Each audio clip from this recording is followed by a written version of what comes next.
উত্তরের রংপুর থেকে শুরু করা জুলাই পদযাত্রা এখন দক্ষিণের জনপদে। দেশ গড়তে মাঠ চষে বেড়াচ্ছেন ২৪-এর বিপ্লবীরা।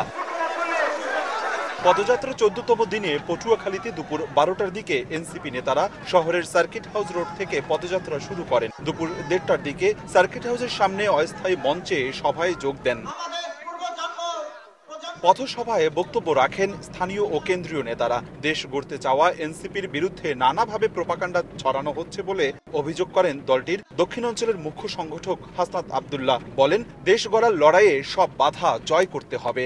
এনসিপি থেকে মানুষের প্রত্যাশা দিন দিন এই প্রত্যাশার পারদ বাড়ছে।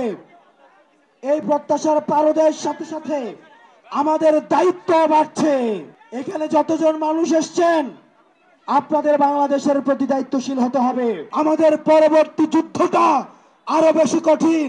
আমরা বলতে চাই, বাধা দিলে বাঁধবে লড়াই, এবং এই লড়াই আমাদের জিততে হবে। স্বৈরাচার পতন হলেও সিস্টেমের বদল হয়নি মন্তব্য করে এনসিপির আহ্বায়ক নাহিদ ইসলাম বলেন, মুজিববাদ সংবিধান দেশকে এগুতে দেয়নি। সেই মুজিববাদ আর চাঁদাবাজকে একটি দল পাহারা দিচ্ছে বলেও অভিযোগ করেন তিনি। বাংলাদেশে মুজিববাদ একটি বিভাজন তৈরি করেছে।